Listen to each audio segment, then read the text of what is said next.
Tem gente esperando lá.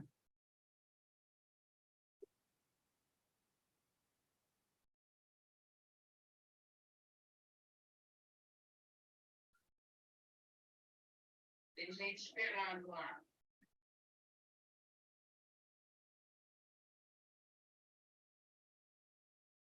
Doutor Sidney, muito bom dia. Estamos ao vivo.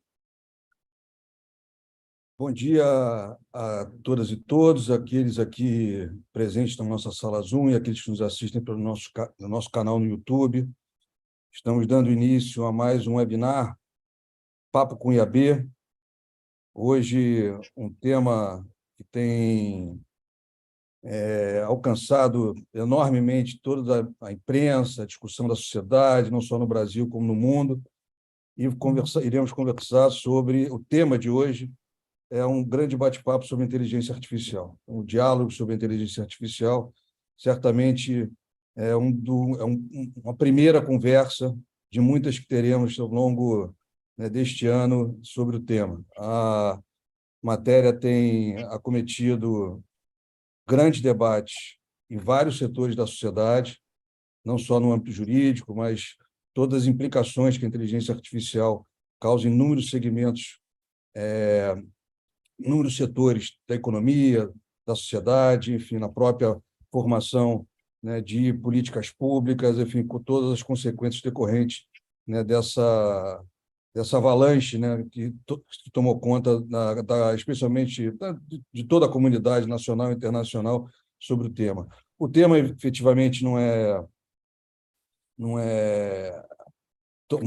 tomou uma relevância ou um protagonismo muito grande por conta, né, das últimas soluções tecnológicas que foram oferecidas à sociedade, enfim, né, o famoso ChatGPT, o DALL-E, por conta das imagens, o Midjourney, enfim, são vários que hoje estão aí disponíveis para serem utilizados, e isso, né, alavancou, né, uma série de discussões que já vinham sendo tratadas em âmbitos mais restritos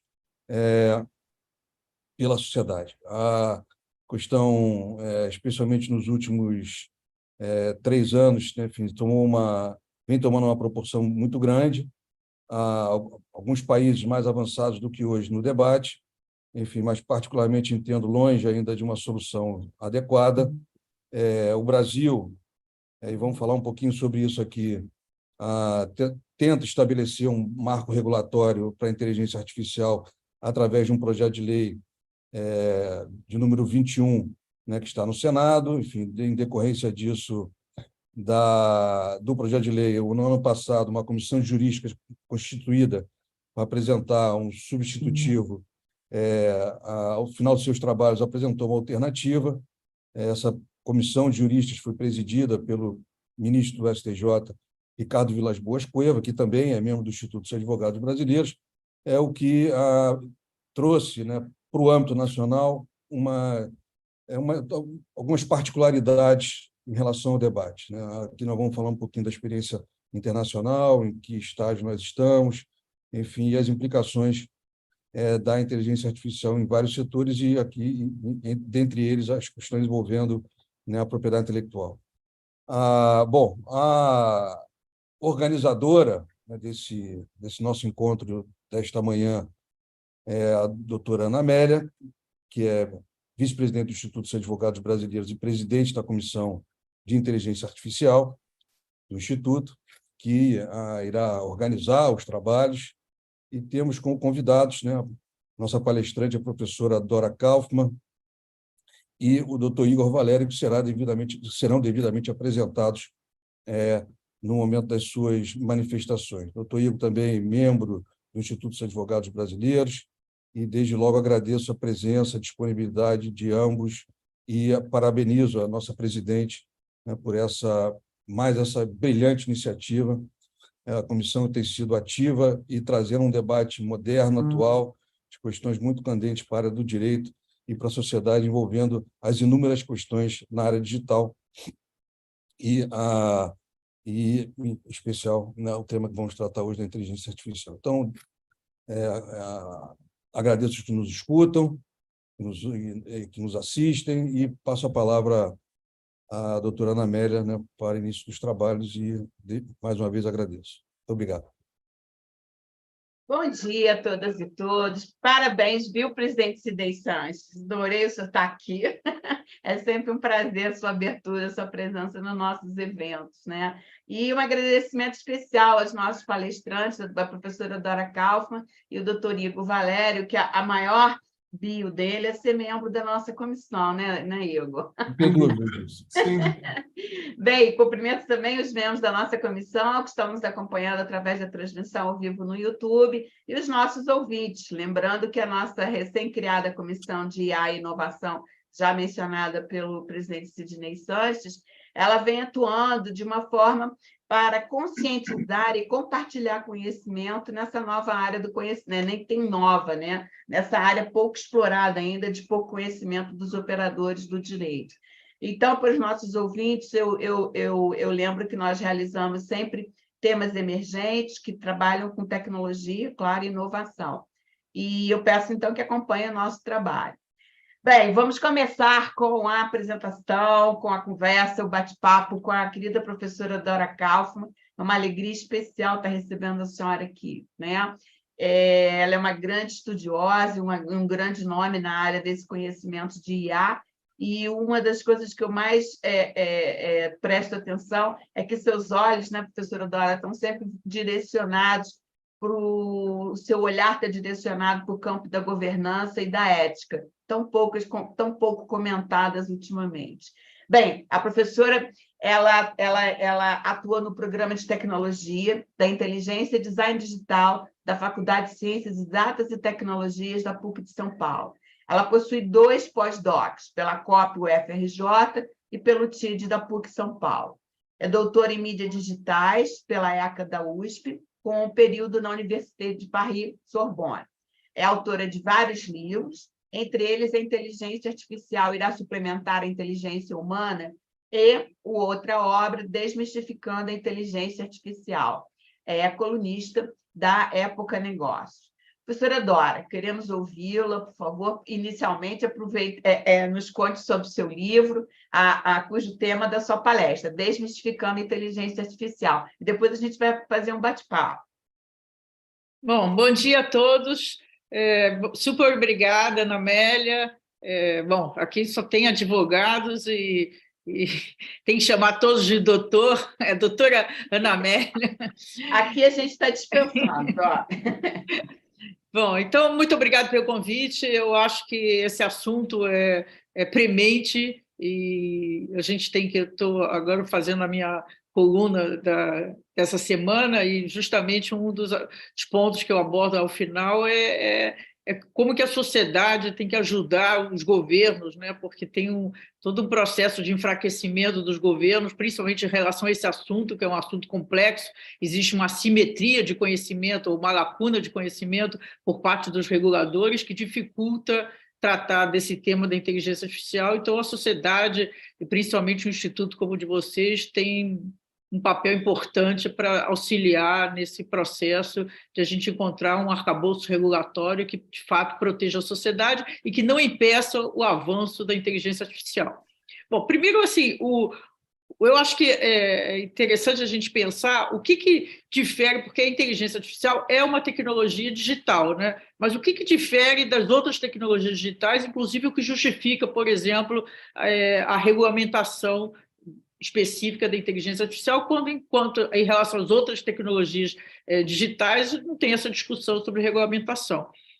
Bom, a questão fundamental, assim, a característica, a natureza da inteligência artificial que faz esse diferencial é o fato de que é uma tecnologia de propósito geral, né? Então, é considerado, para a gente só situar, as últimas tecnologias de propósito geral, consideradas como tal, foi o carvão, que iniciou o processo de revolução industrial, a eletricidade, a computação e agora a inteligência artificial. Então, a natureza de uma tecnologia de propósito geral é que ela muda a lógica de funcionamento da sociedade, da economia, da sociedade, e é o que a gente está vendo, né? Hoje, a nossa comunicação, nossa sociabilidade é mediada já pela inteligência artificial. ela que está na essência dos modelos de negócio, por exemplo, das plataformas, dos aplicativos que a gente usa, do cotidiano, né? Em vários dos processos de decisão, a chamada decisão automatizada. A gente vê hoje o processo de automação inteligente, que é automação com inteligência artificial, ele está expandindo já o processo que já estava em curso desde o final do século passado da automação programada. Então, ela está permeando e cada vez mais. O modelo de negócio que está predominando e que tende a predominar cada vez mais é baseado em extrair informações de grandes volumes de dados, o chamado Big Data. Então, o modelo estatístico que é capaz de lidar com esse grande volume de dados é uma determinada técnica de inteligência artificial, que é a chamada redes de neurais profundas, ou em inglês Deep Learning. Ele é um modelo estatístico de probabilidade e é o único hoje disponível dos modelos estatísticos que consegue lidar com esse grande volume de dados. Então, na minha opinião, essa é a razão pela qual ele está se disseminando, né? Porque se a gente pensar do ponto de vista lógico, que é o que importa, né? Não temos nem tempo, nem a situação para a gente entrar assim, aprofundar o que é e como funcionam os modelos de inteligência artificial, mas pela lógica, como é que nós, pessoas, tomamos decisão, né? E instituições, empresas, governo, qualquer decisão é sempre baseada em informação, né? Quanto mais importante a decisão, mais a gente busca informações para reduzir a possibilidade de erro, né? Aumentar a possibilidade da decisão ser melhor tomada. Então, quando a gente tem hoje um conjunto extraordinário de dados, se a gente tiver como extrair informações úteis desse volume extraordinário de dados, aumenta, não é garantido, mas aumenta a possibilidade de a gente ter decisões mais assertivas, ou, como se diz, com uma maior taxa de acurácia. Então, se eu tenho uma técnica específica uma técnica estatística específica que consegue fazer esse papel de extrair informações úteis desse Big Data, é claro que ela se torna importante. E é isso que está acontecendo e sendo usado cada vez mais, disseminado. Então, nós temos tem uma característica também específica da inteligência artificial, dessa técnica. Então, porque nós temos o campo da inteligência artificial, que foi foi fundado, o campo de conhecimento na década de 50. Depois nós temos um subcampo que chama-se aprendizado de máquina, as máquinas aprenderem a partir de exemplos de grandes volumes de dados. Dentro desse subcampo, nós temos uma técnica específica, essa que eu me referi, que é a rede de neurais profundas, ou Deep Learning, e dentro dessa técnica, nós temos duas categorias. Essa técnica é um modelo estatístico de probabilidade. Ela a partir, quando os algoritmos são treinados em grandes volumes de dados, ela faz a previsão qual é a melhor resposta para aquela questão que está sendo colocada. E dentro dessa técnica de redes de neurais profundas, existem duas categorias. Uma categoria que prevaleceu ao longo desses últimos 10 anos, que é chamada IA preditiva, que faz previsões, né? Então, o que a gente tem tudo, desde num sistema, por exemplo, de streaming como o Netflix, que faz a probabilidade de você gostar daquele filme, né? Então, te faz a recomendação sobre o filme, é sempre uma probabilidade, até usado na área de saúde, das decisões sobre contratação, sobre crédito, e inúmeras decisões automatizadas hoje na sociedade. E aí tem uma outra categoria que surgiu mais recente, que é a IA generativa.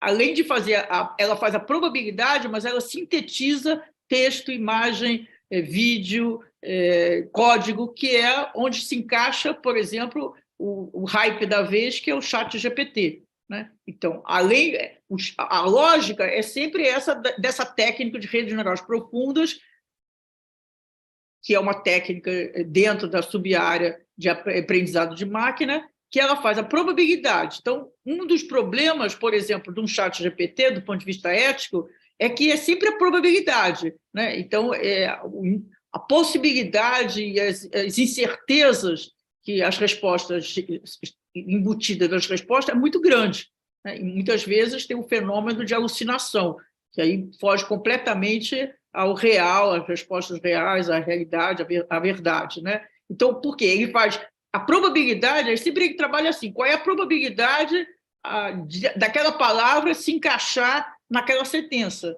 né? É como toda a inteligência artificial não é inteligente do ponto de vista do que se considera inteligência humana, né? Ele não entende o que está fazendo, não sabe fazer analogia, não tem nenhum conhecimento sobre o significado de nada das tarefas, simplesmente faz correlações entre os dados e busca essa probabilidade. Então, é isso que nós temos, essas duas categorias. A primeira arquitetura que foi proposta de IA generativa foi em 2014, e foi a GAN.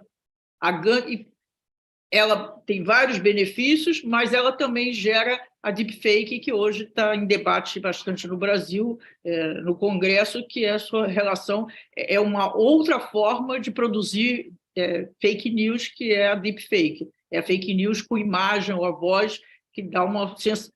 Parece mais autêntico, porque você vê a fisionomia de alguém, né, a imagem de alguém falando com a voz daquela pessoa, coisas que são fakes, que não são verdadeiras, que essa pessoa nunca disse isso. Então, a gente tem esse conjunto, esse conjunto de tecnologia, né, que é a inteligência artificial.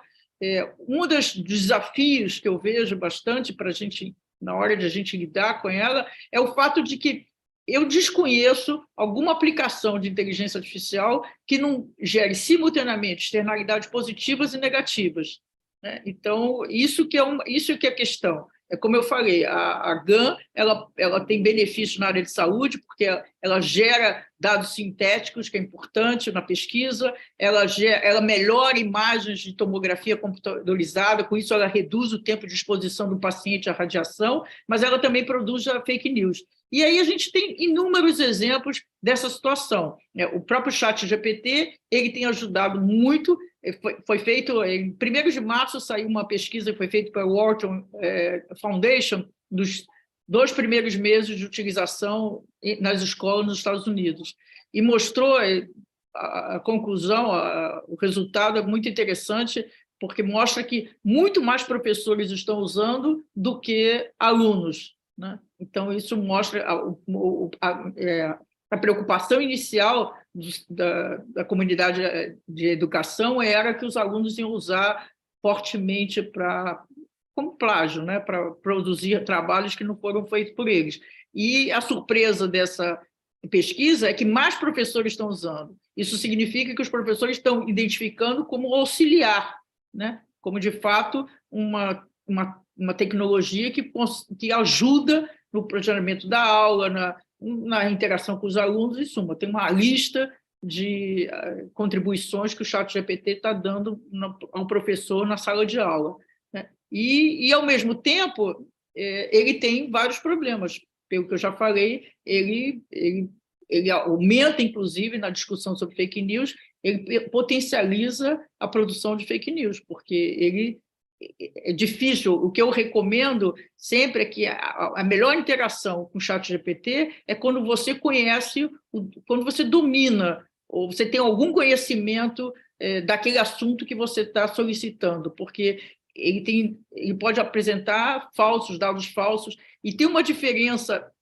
fundamental entre, por exemplo, fazer uma pesquisa no ChatGPT ou fazer uma pesquisa no Google, porque o Google ele te dá o link, ele te dá a origem, né? Ele te dá de onde saiu aquela informação. Então, com isso, ele te capacita de você fazer a curadoria, né? Então, quando eu for fazer uma pesquisa no Google, de qualquer que seja o assunto, ele dá uma lista de links, eu busco aqueles links onde eu atribuo maior confiabilidade, né? No caso do ChatGPT, ele não te dá o link, né? Ninguém sabe o link. O link ele extrai de bilhões de parâmetros de dados, e nem o desenvolvedor do ChatGPT sabe a origem das respostas que ele te oferece. Então, ele te oferece a resposta final, né? Então, se você não tiver um conhecimento, você pode estar usando informações que não são verdadeiras. É um pouco fazer, só para terminar essa parte, fazer uma analogia. Essa mesma técnica, ela é usada, o que se chama arquitetura por trás do ChatGPT foi desenvolvida, na verdade, que chama-se Transformer, foi desenvolvida em 2016, 2017, pelo Google, e o primeiro objetivo era usar na tradução.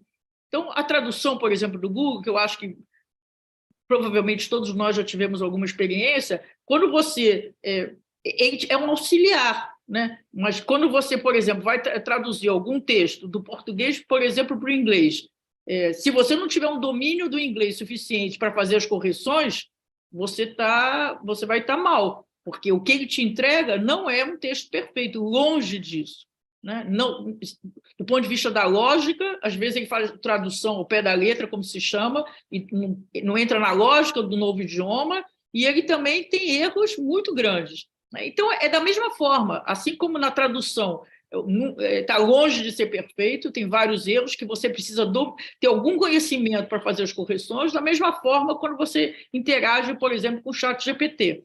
A Ana Amélia queria que eu falasse sobre esse livro. Esse foi o meu segundo livro de inteligência artificial, eu lancei em junho do ano passado, e, aliás, 2 eventos que foram muito interessantes. Um aqui em São Paulo foi na interação com a professora Lúcia Santaella, e no Rio foi interação com o Sérgio Abranches. E ele, como ele diz, justificando a inteligência artificial, eu tenho uma coluna na Época Negócio, desde 2019, que eu só escrevo sobre inteligência artificial, né, impactos éticos e sociais. E isso é uma coletânea dos artigos, mas, como disse o próprio Sérgio Abranches na abertura do lançamento lá no Rio, que o fato de ser uma coletânea da coluna é mais do que só as colunas, porque ele está organizado, primeiro foi editado, ele está organizado em grandes temas. Cada um dos capítulos eu fiz uma introdução, uma apresentação sobre aquele tema, né? Então, ele abrange vários. Eu acho que, de fato, assim, é uma introdução, né? Porque é uma introdução ao tema. Ele cobre várias questões, começa o que é inteligência artificial e ele vai. Porque, maravilha, professora Eduarda. Só falar mais uma coisinha só, Amélia, porque quando a gente tem. O que acontece com a inteligência artificial? Ela tem o campo de conhecimento da inteligência artificial, e quando você aplica, você está interagindo com outro domínio. Então, na verdade, cada aplicação envolve pelo menos 2 domínios, né? Então, eu tenho o domínio da inteligência artificial e eu tenho o domínio, por exemplo, da saúde, da educação, da segurança, do direito, né? Então, cada um desses domínios tem especificidades, né? Então, quando a gente discute, assim, por exemplo, a ética da inteligência artificial, é difícil ter uma ética geral, né? Depende do domínio que você está aplicando. Quais são as especificidades, por exemplo, do direito, quando você aplica na justiça, por exemplo, o sistema de inteligência artificial? Tem outras implicações que precisam ser avaliadas. E por aí vai. Isso também é um complicador, né? Por isso que a gente vai falar um pouco sobre a regulamentação, por isso que eu sempre resisto à ideia de ter uma agência unificada, centralizada, de inteligência artificial. Eu acho que tem que ser, o protagonismo tem que ser setorial, das agências setoriais, por causa dessa especificidade, que tem que ser levada em conta. Bom, aí a gente vai conversando. Professora, muito obrigada. Vocês estão vendo que a gente, em pouco tempo, a gente já aprendeu muito, né, Igor? Né? A senhora falou das áreas do conhecimento, como que a área do direito precisa desse estofo, né? Que a senhora está nos passando para a gente. Você não pode estudar aquilo que você não entende, né? Eu queria você não pode regular. Saiu recente um artigo assim, que o título era, nos Estados Unidos, que o título era "Você não pode regular o que você não entende". É isso. E exatamente o que a senhora comentou também, em que o binômio regulação e inovação, não é? Em que a regulação não impeça a inovação, mas que haja uma base, um start, um parâmetro único. E a senhora comentou também, e aqui eu queria registrar a presença do membro da nossa comissão, o doutor Alexandre Matos, que a área de pesquisa dele no doutorando do Direito é a IA na saúde. Então, como a senhora comentou agora, como ela é muito mais específica e muito mais direta, digamos assim, na saúde, né, do que talvez em outras áreas, né? Aí eu pergunto para a senhora, nós vamos falar que a senhora falasse também da regulação, que a senhora participou da audiência pública, uma das audiências públicas que foi criada realizada pela Comissão de Juristas, eu lhe pergunto antes uma coisa. A transparência sobre os riscos para o usuário do uso da IA? Olha, isso é uma grande discussão. A gente precisa assim, explicitar o que é transparência quando a gente está falando, né? Transparência pode ser o provedor, né, quem desenvolveu aquela tecnologia, aquela técnica, aquela solução, melhor dizendo, aquela solução de inteligência artificial, o que ele tem que explicitar, né? Por exemplo, a proposta de regulamentação da Comissão Europeia, a única coisa que ela define, que está previsto em relação, por exemplo, a chatbot com inteligência artificial, é que ele diga a transparência nesse sentido, dizer para o usuário quando ele está interagindo com o chatbot ou quando ele está interagindo com uma pessoa, né? Então, isso é uma transparência. Tem vários níveis, tem várias questões envolvendo transparência. Essa técnica que eu mencionei de redes neurais profundas, ela tem uma questão que não tem como você dar transparência, que é o que se chama black box, ou a caixa preta, ou a não interpretabilidade, a opacidade dessa técnica. Como que os algoritmos de inteligência artificial dessa técnica eles estabelecem os pesos dos parâmetros dentro das bases de dados. Então, a base de dados, por exemplo, eu tenho aqui, vou dar um exemplo concreto, eu tenho aqui a minha imagem, aí eu tenho vários pixels na minha imagem, né? Então, como que, por exemplo, para reconhecer a minha imagem, como que os algoritmos dessa técnica, eles estabelecem quais são os pixels aqui que são mais importantes do que outros para me reconhecer, né? Então, nós, humanos, a gente vai para o óbvio. É o nariz, eu tenho essa coisa altinha, aí vê um pouco aqui a boca, os olhos, né? Mas quando a gente está falando de reconhecimento facial automatizado por inteligência artificial, está falando de pixels. É uma quantidade enorme de informações. Então, quais são os pixels mais importantes e como ele estabelece essa relação? Isso é de uma complexidade que a cognição humana não consegue atingir. Então, isso é uma não transparência implícita dessa técnica, né? A gente teria que ter outra técnica de inteligência artificial sendo bem sucedida que não tivesse esse problema. Então, isso é um limite dessa questão da transparência. Com essa técnica, que hoje permeia praticamente todas as implementações de inteligência artificial, nós não temos como ter transparência total. E aí, como eu disse antes, a gente vai melhorando essa transparência, né? Quais são as informações que o provedor daquela tecnologia ele pode dar para o público. Mas aí eu queria também fazer uma observação, porque eu acho muito importante a gente colocar no contexto.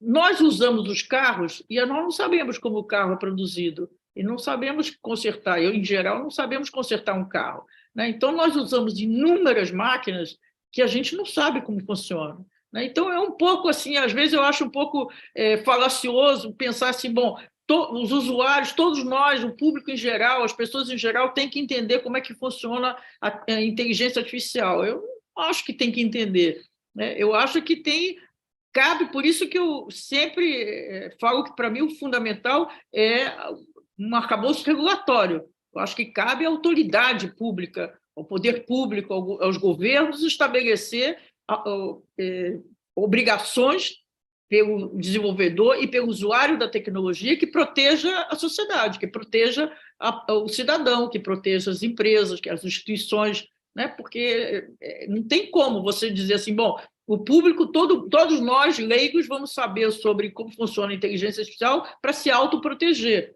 Acho que isso é falacioso e não acontece em nenhuma tecnologia, nunca teve essa discussão, né? A gente só sabe o que a gente tem que saber, o fundamento básico. Para quê? Por exemplo, num carro, eu tenho só que saber que se eu parei, tem um obstáculo na frente, eu tenho que frear e não acelerar, né? Então, eu tenho que aprender da mesma maneira que eu sei o fundamento básico de um carro, eu tenho que saber o fundamento básico dessa tecnologia que eu estou interagindo. Então, eu tenho que saber que, por exemplo, que ela está por trás dessas plataformas, que, o que isso implica, o que eu tenho que verificar. Por exemplo, no ChatGPT, que eu dei o exemplo, tem que saber que as informações aparecem do ponto de vista semântico, parece que são perfeitas, mas não são. Essas informações, esse tipo de transparência é que é muito importante, né? Que o desenvolvedor fala, mas isso tem que ser obrigado pelo poder público.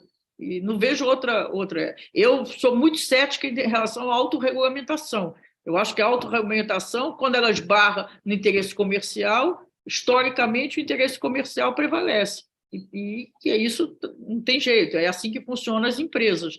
Então, eu acho que a ação do poder público é fundamental. Perfeito, professora Dora. Quando a senhora fala também nessa questão da transparência, um dos próximos temas que nós vamos tratar, presidente, é a questão da IA no judiciário, que tem sido amplamente utilizada e a advocacia não está acompanhando e não está entendendo como é que isso está sendo aplicado, até que ponto isso vai ser aplicado, né? Mas isso é uma outra questão. Eu queria que a senhora comentasse agora sobre a sua participação e o seu pensamento sobre o trabalho realizado esse substitutivo, né, apresentado pela Comissão de Juristas, que reuniu 3 projetos de lei para um relatório final, e elaborou um relatório final. A primeira observação é que esse substitutivo, né, essa proposta substitutiva, foram 9 meses de trabalho de 18 juristas da comissão, com muitas consultas públicas, e inclusive eles organizaram ano passado um seminário internacional também. Bom, foi um trabalho intenso e ainda não está enquadrado ainda como um projeto de lei, né? Então, primeiro o passo é o presidente do Senado, o senador Rodrigo Pacheco, precisa enquadrar como um projeto de lei para, de fato, poder ser um substitutivo ou poder entrar no debate sobre qual vai ser o arcabouço final de inteligência artificial que a gente vai ter no Brasil. Bom, essa questão da regulamentação ela é bem complexa, porque é complexa essa tecnologia, e segundo, porque ela está avançando muito rapidamente, muito acelerado, né? Então, 30 de novembro, quando foi lançado o ChatGPT, ele significou, e a partir daí tem outras soluções de outras empresas de tecnologia semelhantes, ele significou uma ruptura do ponto de vista da lógica, até então, das soluções de inteligência artificial, porque, como eu disse antes, a gente tinha predominância, tirando só o caso da GAN, nós tínhamos todas na área de IA preditiva, então, eram sistemas preditivos.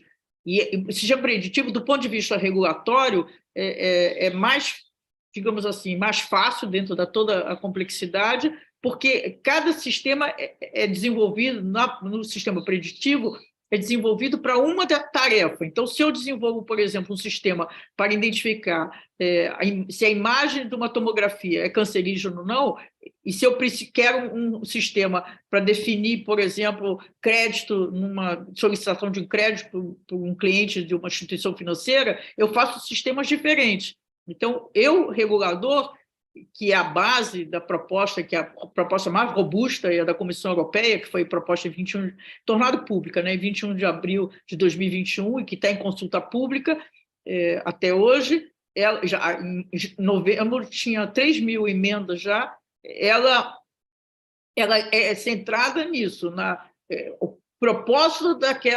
daquele sistema que foi criado. Com a IA generativa, com o advento do ChatGPT, é uma outra lógica, porque são sistemas multitarefas, né? O ChatGPT ele não foi criado para uma tarefa específica.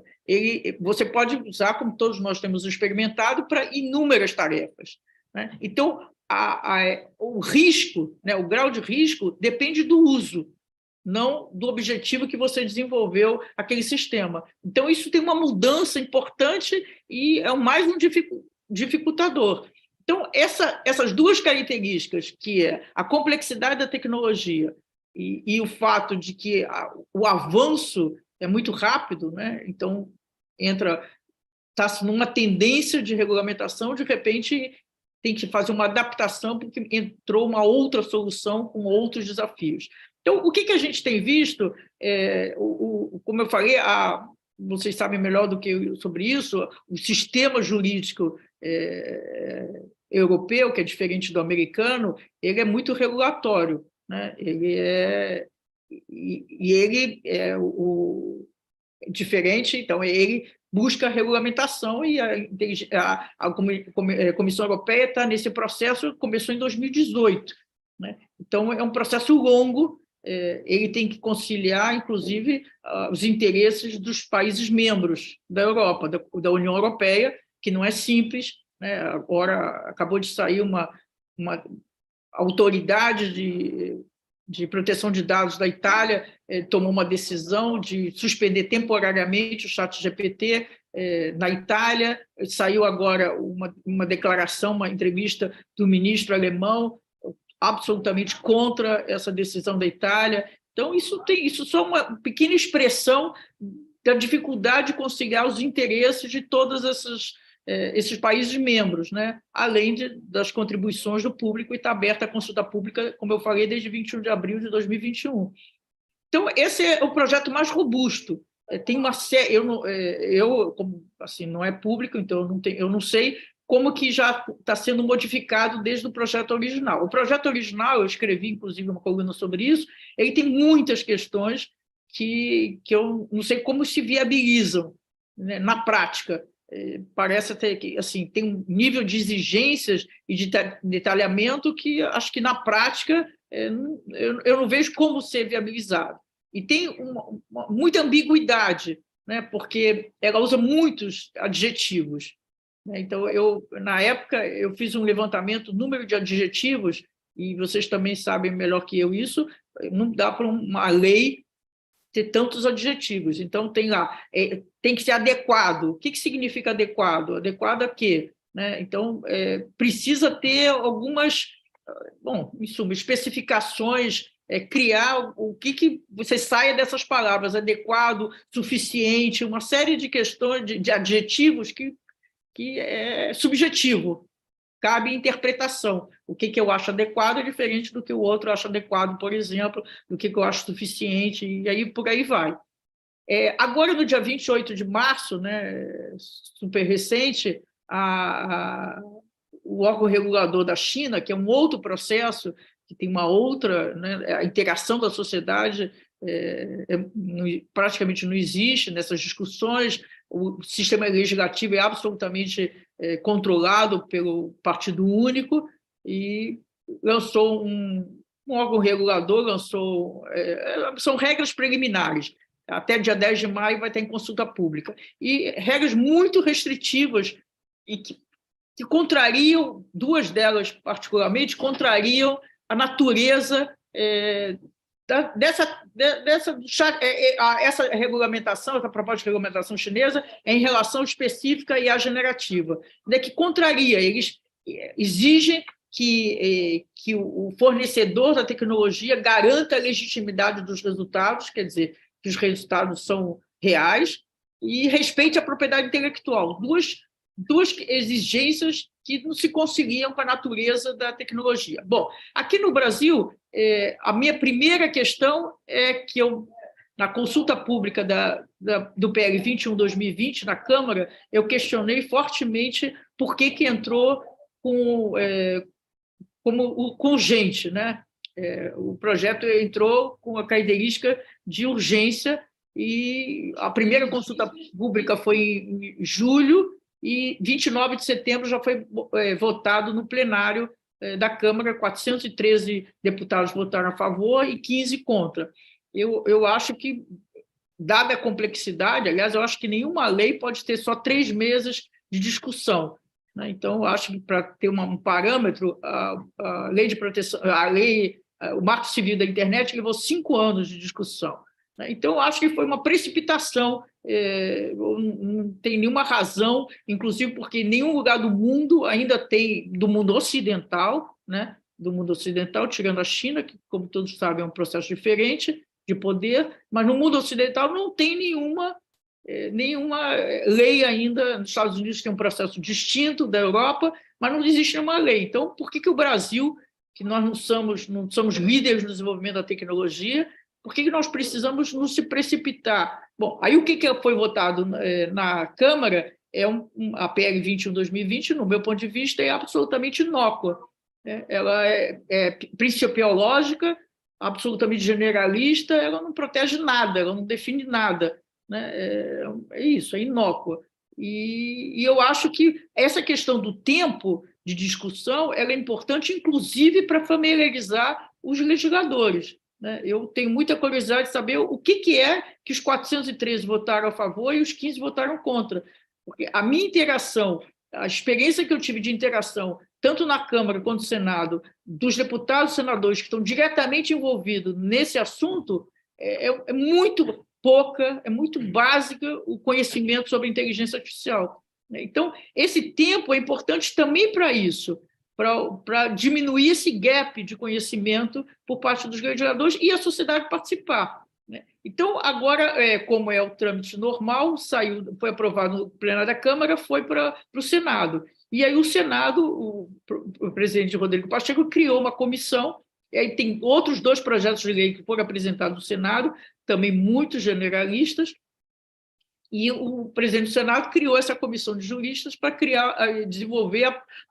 propor um substitutivo. Esse substitutivo ele tem muita inspiração na proposta europeia, como também na lei de proteção de dados nossa, é muito inspirada na proposta europeia, e ele acrescenta um dado importante, né, uma abordagem importante que não tem na proposta da Comissão Europeia, que é o direito do usuário afetado. Então, aí tem são 45 artigos. Tem uma parte importante sobre o direito do usuário afetado e tem uma parte importante o que o desenvolvedor e o usuário tem que estar em compliance, né? O que ele tem que... Eu já falei isso, também já escrevi sobre isso, já falei, inclusive, com o ministro Cueva, com a Laura Schettel, que é a relatora, já tivemos várias conversas. Eu acho que essa proposta ela precisa ser melhorada, ela precisa ser aperfeiçoada. Eu acho que ela tem... eu acho difícil, o custo de estar em compliance é muito grande, eu acho que isso desincentiva o desenvolvimento e o uso da inteligência artificial. Eu acho que favorece a concentração de mercado, que já é muito grande, porque para estar em compliance tem que ter uma estrutura, tem que ter recursos financeiros e recursos de equipes para poder atender. Eu acho que na parte do direito do usuário, eu acho que também tem uma brecha para qualquer usuário de uma decisão automatizada por inteligência artificial poder contestar.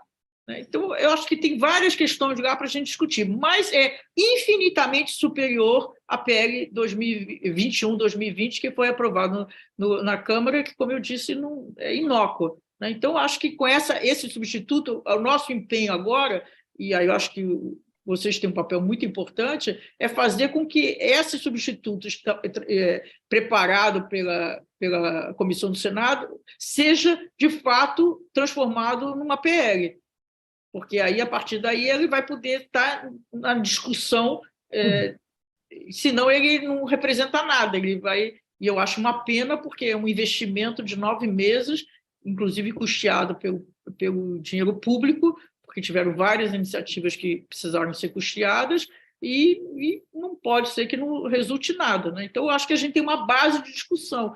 Então, nós todos, a sociedade, os juristas, os advogados, né, o poder público, de ter essa discussão e também ir acompanhando o que está acontecendo no resto do mundo, como referência, né? Nós temos as nossas particularidades, mas as referências internacionais são muito importantes. E não ter assodamento. Eu acho que a gente precisa de regulamentar, mas a gente não precisa regulamentar da melhor forma possível, de fato, que proteja a sociedade. Não é simplesmente para ter uma regulamentação, para constar que tem uma regulamentação.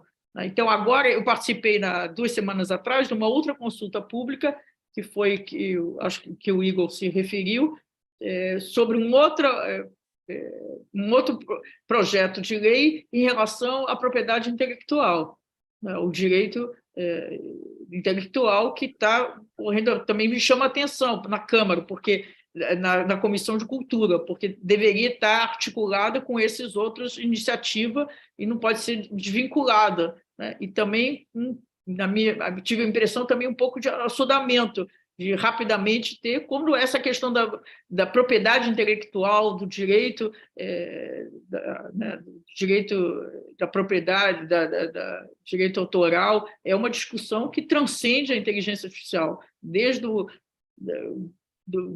da expansão da internet, a gente já tem essa discussão que não é fácil hoje, e a inteligência artificial só agudiza, né? Como é que você... qual é a diferença entre, por exemplo, eu ter referências, na minha criação, eu ter referências amplas, ou eu, de fato, estou usando outras bases para produzir a minha criatividade? Onde é que estão os limites disso? É tudo muito complicado. Então, é isso. Eu acho que muito obrigada por compartilhar esse seu conhecimento. Há tantos anos que a senhora estuda, né? Eu só agradeço, né, a sua presença aqui. Desculpa que eu nunca consigo ter uma síntese assim. Não, mas pouquíssimas palavras, porque é tudo complexo. Aí uma coisa leva a outra, puxa a outra, mas foi maravilhoso, está sendo, né? Agora nós vamos conversar, gente, com o advogado Igor Valério, que ele é graduado na USP, é pós-graduado em Direito de Propriedade Intelectual pela FGV São Paulo, é sócio do Sesnic, Quintino, Salinas, Fittipaldi, Valério Advogados. Ele é CEO da LTA Hub, secretário adjunto da Comissão de Direitos Autorais do Conselho Federal da OAB, membro da Comissão de Propriedade Intelectual da OAB de São Paulo e integra a nossa Comissão de Inteligência Artificial, nossa comissão. O doutor Igor vai comentar sobre limites ao direito autoral para viabilização da mineração de dados e texto. Com a palavra, doutor. Doutora Ana Amélia, obrigado pela apresentação, obrigado pelo convite para participar dessa conversa. Passo também uma aceno ao nosso querido presidente Sidney Sanches, também agradecer pela honrosa presença aqui no bate-papo de hoje. E queria dizer à professora Dora também que é um prazer estar aqui com ela de novo. A gente, num ambiente muito menos hostil, né, professora, do que o último que nós compartilhamos, que foi a audiência pública na Comissão de Cultura da Câmara, e com bastante mais tempo, acho que para a gente conversar e aprofundar um pouco os temas que trazemos, né, para a discussão. E aí, professora, só discordando de você, senhora, considerando a vastidão do tema, a senhora, nesses 30 minutos, fez um apanhado bastante conciso dos temas, acho que mais fundamentais do tema de inteligência artificial que nos ocupam, né, no dia a dia hoje, né? Generosidade sua, Igor. Não, é verdade. Eu sei que eu enfim, também estudo o tema há algum tempo e assim, a senhora tocou em alguns pontos fundamentais, alguns dos quais eu vou também comentar. E eu queria começar falando um pouco sobre esse tema da ética, né, e como ela se relaciona com o tema jurídico específico da propriedade intelectual, né? Um dos livros que eu li recentemente que falam sobre o tema de inteligência artificial é justamente o tema do presidente da Microsoft, o presidente internacional da Microsoft, que é o Brad Smith, né, que é um advogado, ele vem da área jurídica, foi Chief Legal Officer da empresa por muitos anos e depois se tornou presidente da empresa. Não é o CEO da empresa, o presidente tem uma função mais de representação institucional e de organização interna do jurídico da empresa, e ele nesse livro que chama Tools and Weapons, né, em que ele fala bastante sobre o tema de inteligência artificial dentro da empresa e os desafios que eles vêm enfrentando, ele justamente fala que as ciências da computação vão exigir justamente o apoio das ciências humanas para abordar a questão da inteligência artificial sob o ponto de vista da ética, né? todo estudante de direito, quando começa a estudar lá no primeiro ano, estuda a diferença entre moral e direito, né? Uma das diferenças apontadas é que a moral é uma questão de foro interno, né, de foro íntimo, enquanto o direito projeta suas questões para o mundo externo e exige comportamentos objetivos, né, das pessoas. Então, fazendo a ligação desse tema da moral e direito com o tema da ética, né, a ética é justamente a filosofia da moral, né? Quer dizer, a ciência que estuda, né, esse conjunto de princípios, esse conjunto de regras morais que orientam o comportamento do indivíduo na sociedade, né? E aí, assim, desse ponto de vista, há uma enormidade de temas com os quais a inteligência artificial vai ter que lidar no seu desenvolvimento e com os quais as empresas que atuam no ramo de inteligência artificial vão ter que lidar ao longo do tempo. A senhora mencionou, por exemplo, a questão dos pixels da face num contexto de reconhecimento facial, né? O tema do reconhecimento facial é um tema que vai exigir um enorme desdobramento jurídico nos próximos anos, do qual nós ainda não dispomos, para uma tecnologia que já se encontra em uso corrente.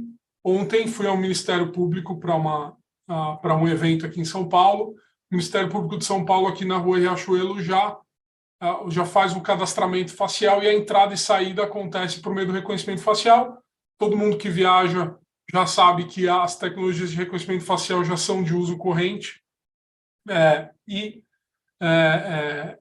Esse tema, por exemplo, do reconhecimento facial, vai ter uma relação que eu vou explorar com o tema da propriedade intelectual, justamente sob o ponto de vista ético, justamente sob o ponto de vista da moral embutida nos princípios jurídicos que orientam a nossa atividade no ramo do direito, né?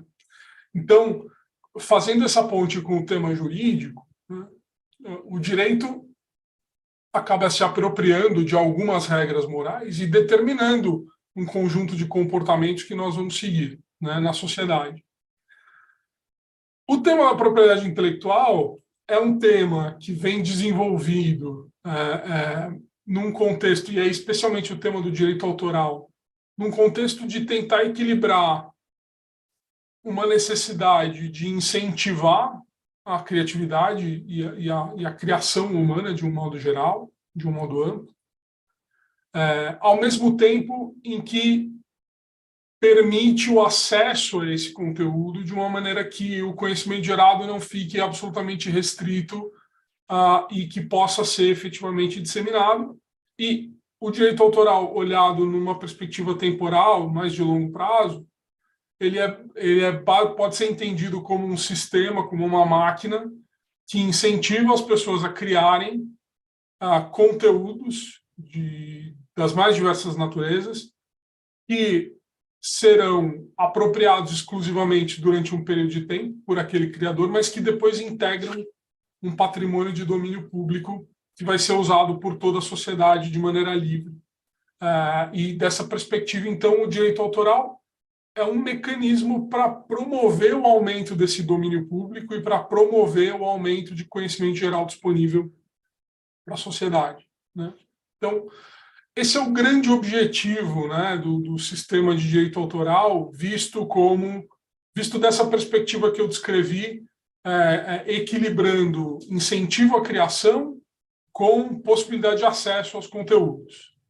E aí, uma das questões que aparecem no contexto de inteligência artificial, para fazer uma primeira abordagem do tema assim, mais genérica, né? Um dos primeiros temas que aparecem nesse contexto é o seguinte: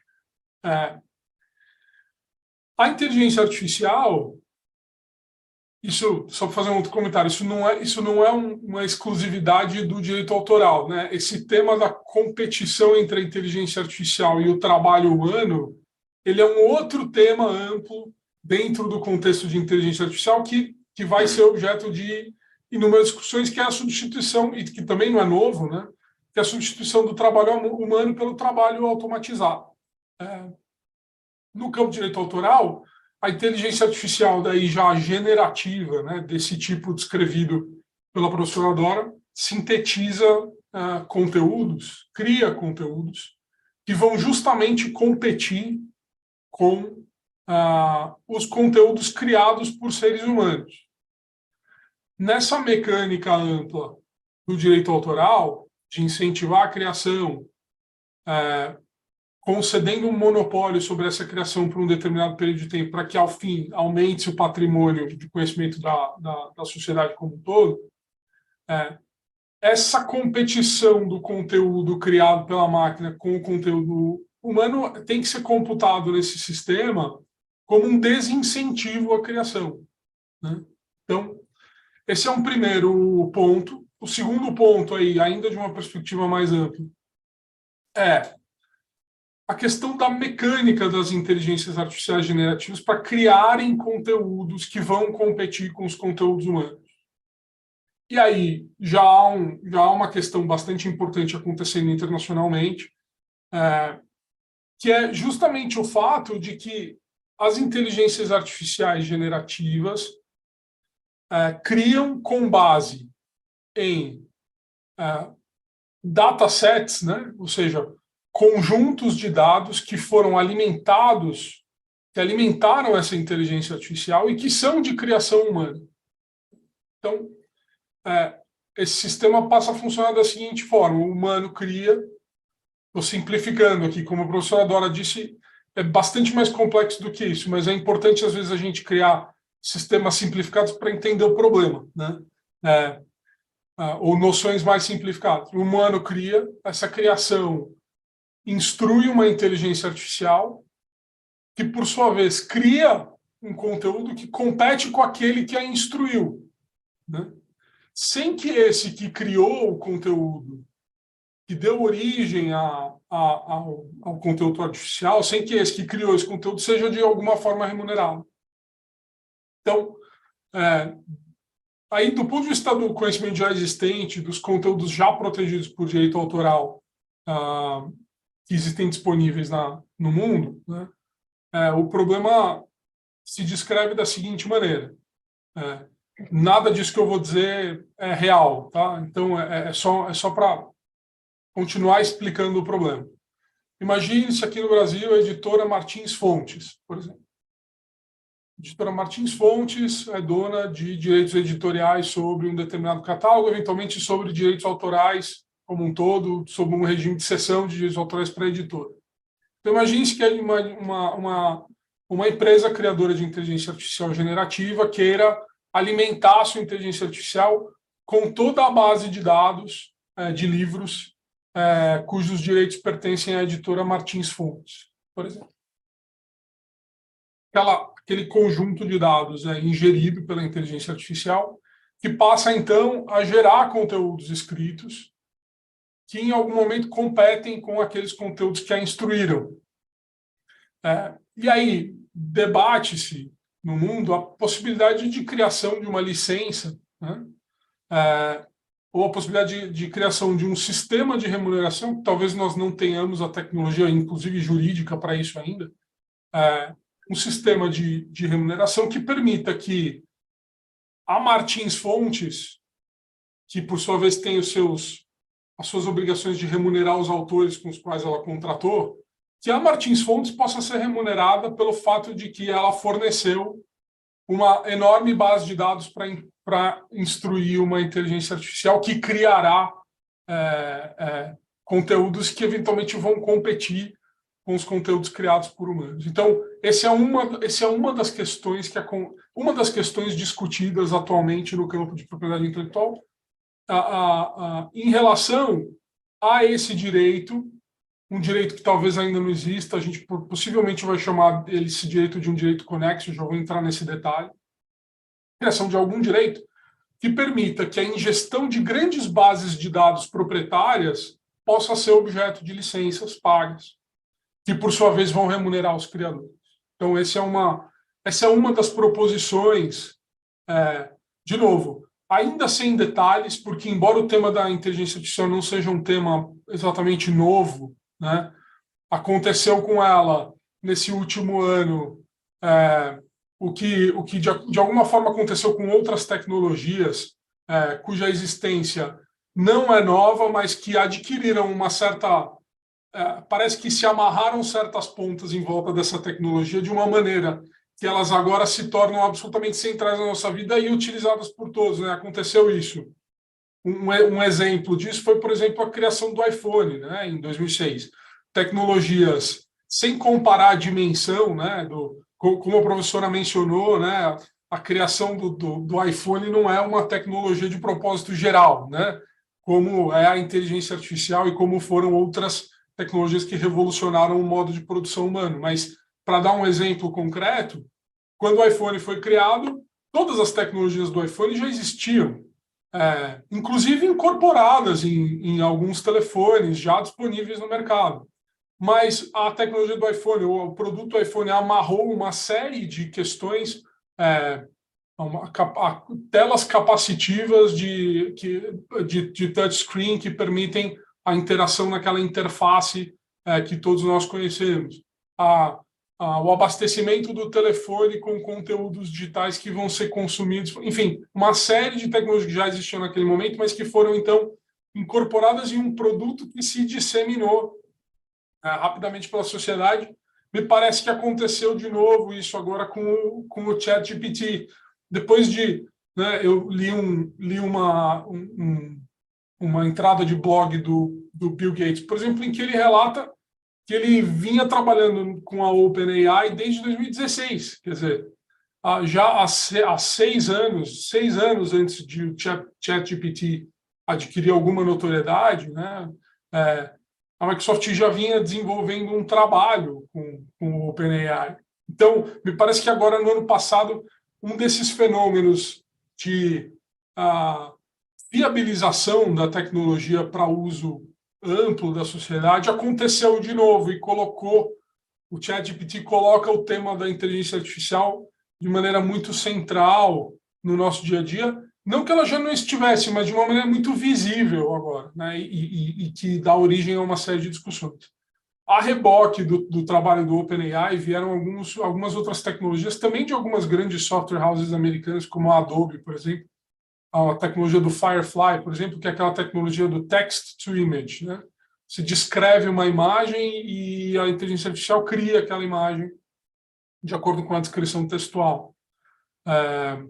Mas assim, sem nenhuma dúvida, visão computacional, por exemplo, inclusive com as tecnologias de reconhecimento facial, não são exatamente novas, né? Mas aconteceu de novo esse momento de...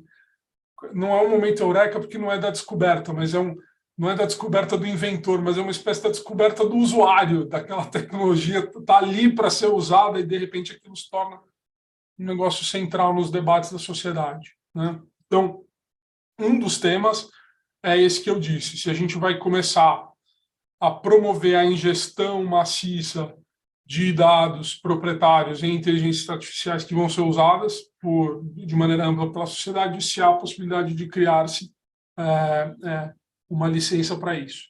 No tema específico de propriedade intelectual, já entrando mais nas especificidades do direito autoral, né,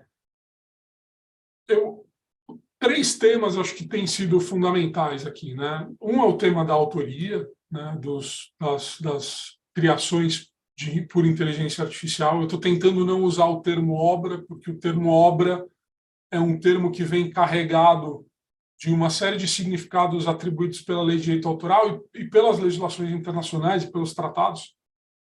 Aqui no Brasil, obra é a criação humana, né? Quer dizer, a criação da inteligência artificial não pode ser chamada de obra no contexto da lei de direito autoral, mas a titularidade, a autoria das criações feitas por inteligências artificiais é um dos temas centrais. Um segundo tema central é o tema das violações e usos autorizados ou não autorizados de criações pré-existentes para instruir inteligências artificiais. E um terceiro tema importante que foi parar no PL 2120, que contou com a contribuição de diversos juristas e especialistas como a professora Dora, é o tema das limitações, das exceções e limitações aos direitos autorais. No tema da autoria, né, qual que é a questão? Quais são acho que são duas questões importantes. Uma primeira é a seguinte, né? A criação com a utilização de ferramentas automatizadas é uma realidade velha já no mundo, né? Quer dizer, não tem... e aí, falando especificamente de uma indústria na qual eu atuo de maneira mais intensa, que é a indústria do audiovisual, a presença de tecnologias de inteligência artificial nessa indústria já não é nova também.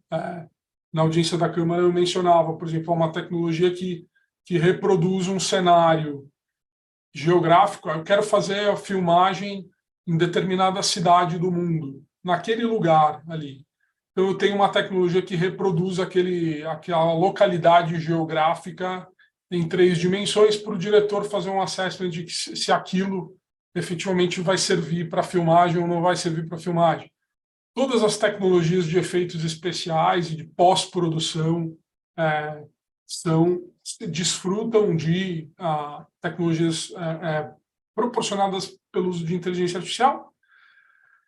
E não há, me parece, pelo uso que se dá dessas tecnologias, hoje não há um questionamento sobre a autoria do produto final em razão do uso dessas ferramentas. Então, é importante mencionar que o uso das ferramentas, como um objetivo da proteção autoral aqui, eventual regulação não pode fazer com que o uso dessas ferramentas retire do criador que se serve dessas ferramentas a autoria sobre o produto final. Então, esse é um ponto importante para o direito autoral. Afinal de contas, um dos objetivos do direito autoral é proteger as criações. Se as criações se encaminham para um uso mais intenso de ferramentas, né, não dá para retirar o autor, pessoa física, do centro dessa equação. Então, esse é um ponto importante no tema de autoria. E o segundo ponto importante no tema de autoria é a segurança jurídica em relação à autoria num contexto já de indústria de conteúdo. E aí, o exemplo mais simples é o seguinte: um editor, quando vai contratar com um autor, né, primeiro ele tem que ter a certeza de que aquele autor é mesmo autor daquela criação. Em segundo lugar, ele tem que ter a certeza de que o contrato que ele assina com aquele autor lhe dá direitos suficientes para promover a edição daquela obra, né? Se há dúvidas sobre a autoria daquela criação, aí num contexto simplificado aqui de obra editorial, né? de contrato editorial, de atividade editorial. Se há dúvidas sobre se aquele autor é mesmo titular daqueles direitos, porque ele usou uma inteligência artificial, a cadeia de direitos fica comprometida. Esse problema é maior, por exemplo, em indústrias como a indústria do audiovisual, que se servem de um amálgama de contribuições para criar uma obra única, né, como é a obra audiovisual. Então, um produtor, quando vai produzir uma obra audiovisual, ele contrata com atores, cenografistas, ele compra direitos sobre um roteiro, muitas vezes baseado em obra pré-existente, uma obra literária que foi adaptada, por exemplo, para o cinema. Ele licencia músicas, né, de uma maneira geral, para serem incorporadas naquela obra audiovisual. Então, percebam que se o produtor não tem certeza se aqueles que lhe cedem os direitos, naquele momento, lhe licenciam os direitos, se não há certeza sobre a titularidade daqueles direitos por aquelas pessoas, há uma insegurança jurídica na criação audiovisual, e insegurança jurídica nesse contexto muitas vezes se traduz em dificuldade de produção, diminui o investimento, etc. Toda aquela cadeia de raciocínio que todos nós conhecemos, né? Então, o segundo ponto importante dentro do tema autoria é esse, né? Qualquer que seja a solução que será dada ao tema da titularidade sobre o que é criado por inteligência artificial ou usando inteligência artificial, qualquer que seja a solução jurídica, ela tem que garantir uma certeza jurídica para o momento do licenciamento desses direitos, né? Então, esse é um dos temas dentro de direito autoral, a autoria da obra, ou a autoria da criação feita por inteligência artificial. Os outros dois temas são violação Já expliquei a questão da utilização das criações por inteligência artificial, e a eventual importância de se garantir que quem cede grandes bases de dados para instruir a inteligência artificial possa ser remunerado.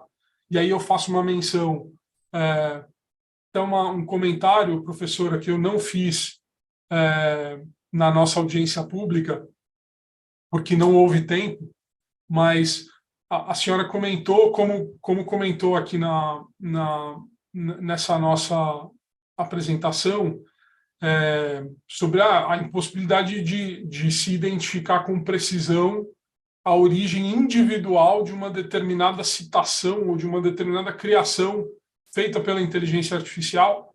E aí o comentário que eu ia fazer lá na audiência pública, que não tive tempo de fazer, que faço agora, é o seguinte: esse problema já é um problema conhecido do direito autoral no exercício da chamada gestão coletiva de direitos, né? Então, você, em razão de uma necessidade absoluta, em razão de uma impossibilidade de se licenciarem obras individuais para uso amplo das obras de representação, falando especificamente, aí o setor autoral que é mais desenvolvido nessa frente é o setor musical, com a execução pública de obras, né, e de fonogramas.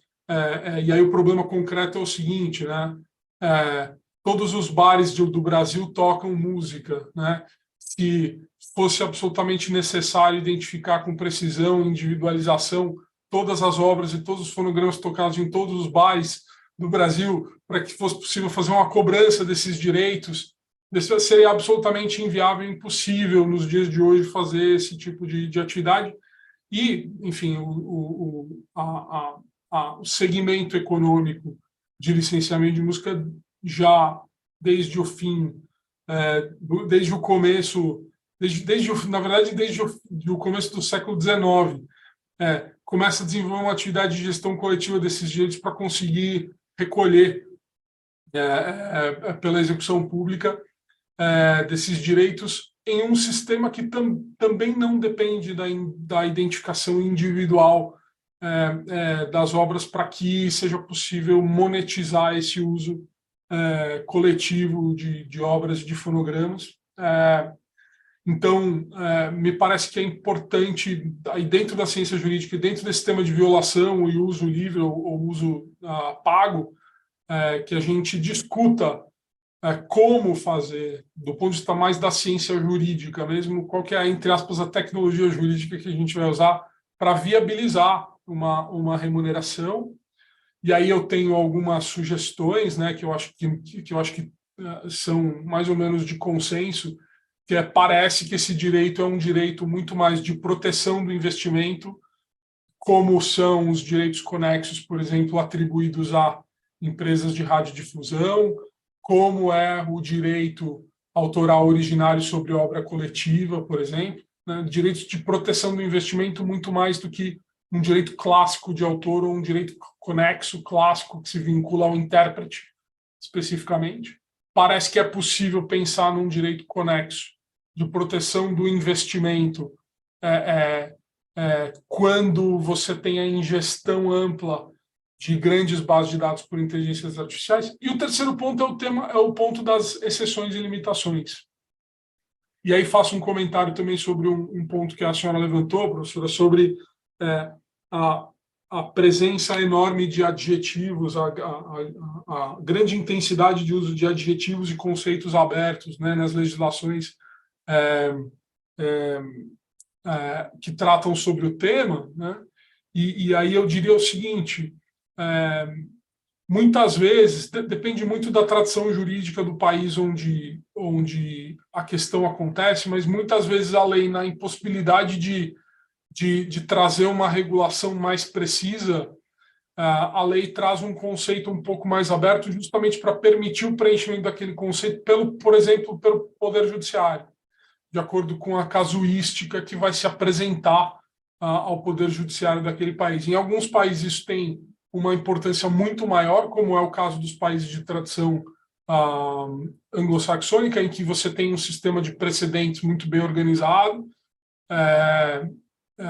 e um pouco menos de força, mas com já bastante importância, com mecanismos recentes como o mecanismo da repercussão geral, etc., em países de tradição europeia, em que, muito embora o precedente não seja como regra vinculante, um precedente repetido ou um precedente entendido pela Corte Superior como um precedente que deve orientar decisões judiciais país afora, ele é tomado como de repercussão geral, e pode passar a ter uma aplicação vinculante para os tribunais, para as cortes inferiores.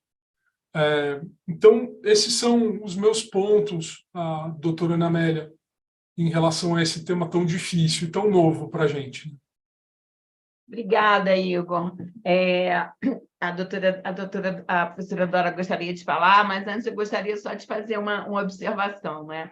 No começo, a inclusão da propriedade intelectual ela foi feita posteriormente, né, nos projetos de lei, né? Ou seja, há de haver também essa proteção, né? E como você bem explicou na sua apresentação, é a IA aplicada na área do conhecimento específico da PI. Então, dependendo da área, nós temos vários campos a serem explorados também, não é? E eu entendo perfeitamente essa questão dos adjetivos que a professora Dora falou, e como você bem disse, para deixar para o judiciário, que na ciência exata as coisas são exatas, né? Agora, o judiciário precisa, às vezes, se valer desses temas para ele aplicar ao caso concreto, aplicar a lei ao caso concreto, de acordo com a especificidade de cada um. Igor, foi maravilhoso, muito obrigada. Só vou passar a palavra para a professora Dora, para depois o nosso presidente encerrar, porque ela gostaria de fazer um comentário. Professora Dora. Obrigada, Ana Amélia. Eu não resisto, porque 3 rápidos comentários sobre o que você falou, não é a minha área, aliás, eu não sou nem advogada, mas, primeiro, assim, essa questão dos adjetivos, começar do final da sua fala, eu acho que tem que criar padrões, né? Tem que padronizar para comprovar a conformidade, porque o exemplo que eu dei, o que é adequado? Qual é o padrão que vai determinar o adequado? Então, eu acho que a padronização complementa uma lei e você sai desse grau de subjetividade, porque é isso, como é que o juiz ele vai usar para arbitrar em alguma situação real? Então, ele não pode... Eu sei que os juízes interpretam a lei, que não tem uma interpretação única, claro, mas ela tem que ser um pouco mais fechada, senão a gente, na verdade, não vai ter, cada juiz vai definir como quiser. Eu acho que, sobre a questão da propriedade intelectual, na IA generativa, tem uma questão de plágio, que aí eu acho que é clara, né? A obra de arte, mesmo sem ser com IA generativa, antes dos sistemas de IA preditiva também, você pode colocar uma inteligência artificial para reproduzir isso, foi feito diversas vezes, para reproduzir uma obra de um artista como se fosse um artista. Isso foi feito já na música, está sendo feito em música. Ontem mesmo ouvi um novo caso, assim, que parece que foi feito pelo artista e não foi. Isso é plágio. Isso, para mim, não tem é mais fácil de lidar do ponto de vista jurídico, porque é isso. Como é que eu não fiz e está fazendo como se fosse eu?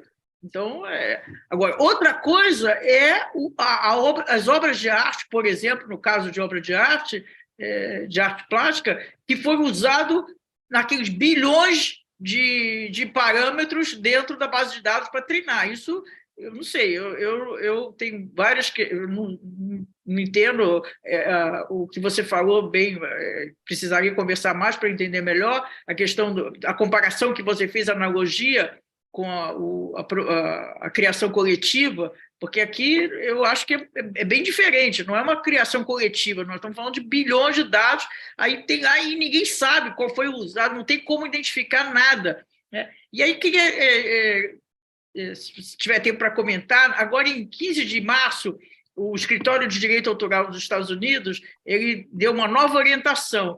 E aí, só para exemplificar como é difícil lidar com essas questões, né? Então, ele diz assim, que pode ser reconhecido como direito autoral de um autor humano, né?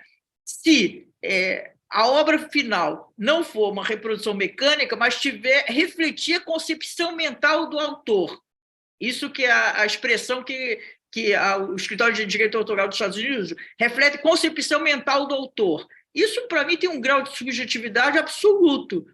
Como é que você vai julgar se reflete a concepção? Primeiro que não existe produção de inteligência artificial espontânea, né? De repente, nós estamos aqui, aí ela surge, não existe, é sempre uma... Primeiro que todo o processo de desenvolvimento do sistema é humano, mas mesmo na produção, no caso da IA generativa, é um input humano, é o humano que entra no sistema e coloca o que ele quer, e vai trabalhando. O famoso caso de uma obra que ganhou um concurso nos Estados Unidos, também já escrevi sobre isso. Inclusive, não teve nenhum problema, porque o autor, quando ele submeteu, ele explicou exatamente como é que foi feito o processo dele. Mas ele usou inteligência artificial, mas ele trabalhou enorme, foram acho que 900 horas, eu coloquei os dados num artigo meu, que ele trabalhou para ter o produto final, né? Então, como é que você mede isso? O que quer dizer reflete concepção mental? Como é que eu vou provar que aquela obra refletiu minha concepção mental? Então, eu acho que assim, eu não sei as soluções, mas eu só estou levantando como é complicado. Como mesmo você pega assim, né, como o Escritório de Direito Autoral dos Estados Unidos, digamos, é uma autoridade no assunto, a dificuldade de lidar com essa questão, de responder essa questão. Já na Austrália foi diferente. Na Austrália, deu direito autoral claramente para o mesmo artista que foi contestado nos Estados Unidos. Então, assim, é um imbróglio. É um imbróglio que eu acho que não é simples. Bom, mas já está sinalizando, a gente tem que terminar. Pena. Um outro dia, Igor, a gente vai... Tomara que a gente vamos possa... conversar, professora. Vamos bater um papo sem hora para acabar. Pronto. Presidente. Bom, eu estou... Enfim, uma pena, né? Está acabando, né? Enfim, tinha tanta coisa para discutir. Mas, desde logo, né, obrigado e parabéns pelas duas explanações, né? Enfim, ambas extremamente enriquecedoras. Enfim, o assunto é caro a esse quarteto que está aparecendo na tela. Enfim, todos nós, eu particularmente também acompanho e trato muito do assunto, né? Enfim, então tem muitas reflexões, muitas preocupações envolvendo o tema. Eu vou na linha da professora Dora, né? No sentido de que eu tive essa conversa com o ministro Cueva, logo que foi constituída a comissão de juristas, sobre a pressa da regulação, sobre a necessidade do Brasil, antes, né, de uma grande concertação internacional, estabelecer pelo menos princípios mínimos, né, que fossem adotados para quem acompanha determinado tipo de escola sobre a matéria, e o Brasil tem acompanhado a Escola Continental Europeia com relação aos temas digitais. O fato é que me pareceu, naquela oportunidade, eu sigo nessa percepção precipitado ainda nos falta amadurecimento e o advento do ChatGPT, enfim, e dos equivalentes no final do ano passado revelou talvez a pressa numa regulação, no marco regulatório civil nacional sobre inteligência artificial, que é o que se propõe, né? Então, independentemente do regime de urgência aprovado, enfim, os regimes de urgência aprovados no Congresso são curiosos. Enfim, no Brasil, o parlamento aprova regime de urgência, mas o regime de urgência não significa necessariamente que os projetos serão votados no dia seguinte. Eles ficam anos tramitando sob o regime de urgência. Isso é uma coisa assim, bem característica do parlamento brasileiro. Se altera normalmente a forma de tramitação, mas não necessariamente o tempo. E eu acho que os últimos adventos, envolvendo especialmente a inteligência artificial generativa, faz com que a gente reflita melhor, né, sobre as implicações, né? Então, por exemplo, hoje o sistema educacional está impactado, né, sobre a questão do ChatGPT, né? Então, como as escolas vão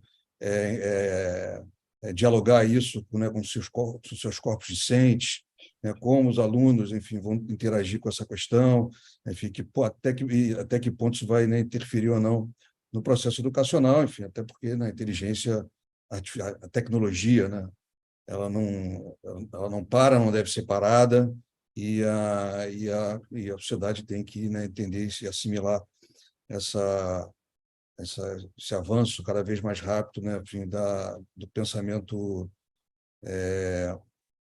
humano, né? Então, as questões éticas abordadas pelo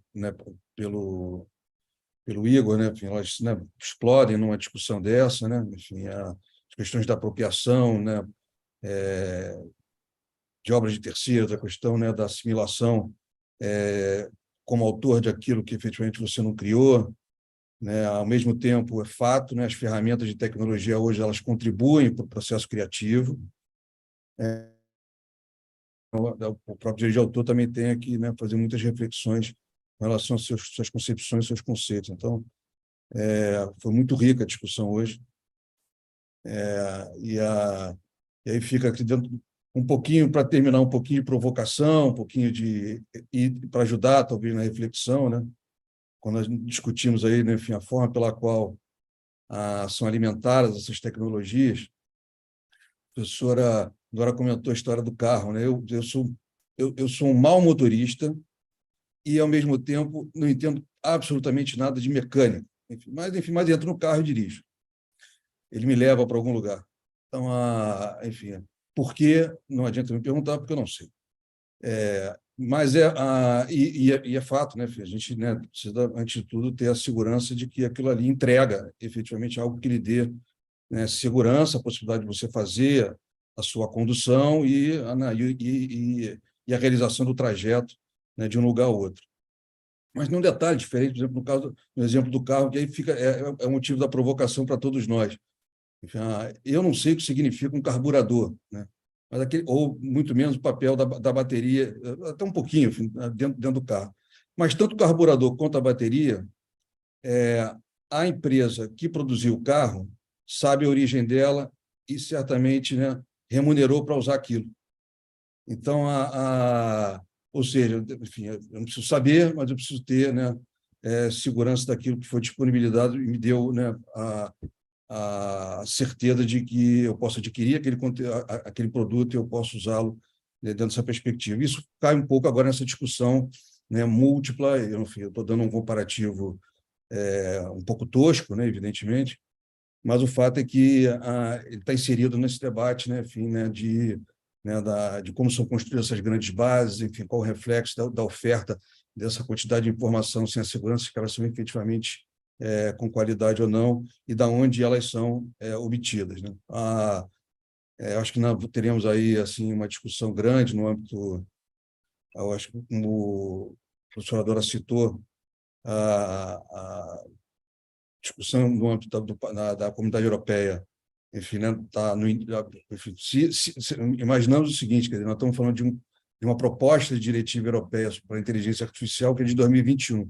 Ela certamente vai ter um resultado final e bem diferente do que é hoje, da mesma forma do que isso será, né, uma solução legislativa para nós, enfim, no Brasil. Então, acho que o momento é de cautela, de muita discussão, muita reflexão. Acho que vamos avançar, até porque, se não avançarmos, seremos todos atropelados, e a harmonia de interesses é sempre a melhor discussão. Enfim, todas as questões envolvendo o próprio tema, né? Eu juro que, me perdoe um pouco, me alongar um pouco na reflexão. Enfim, o próprio tema da responsabilização, como citou a professora Dora, que não está necessariamente no âmbito da proposta do Parlamento Europeu, hoje passa a ter uma outra perspectiva, uma outra importância diante dessa questão da responsabilização, né, envolvendo as plataformas. Então, são muitos temas, muitas questões. Doutora Ana Amélia, vamos falar muito sobre isso ainda, né? Enfim, a professora Dora vai ser muito convidada, enfim, para se juntar a nós, né? Igor também. Então, eu mais uma vez agradeço àqueles que nos escutaram, enfim, a que estão nos acompanhando né, pelo YouTube. Enfim, a nossa o nosso dia de hoje, nosso evento, nosso webinar ficará disponível para aqueles que possam querer consultar no segundo momento. Então, é uma felicidade muito grande, enfim, no ano que o Instituto completa 180 anos, poder ter a jovialidade de tratar de temas tão atuais e modernos, né, para melhoria, né, do sistema, né, de proteção de todas as necessidades da humanidade, envolvendo tantos setores, seja no âmbito da política, da sociedade, da economia e, sobretudo, do direito. Então, muito obrigado a todos. Até a próxima. Professora Dora, muito obrigado. Doutor Igor, muito obrigado. Ana Amélia, beijo e agradeço a todos. Até breve. Até breve.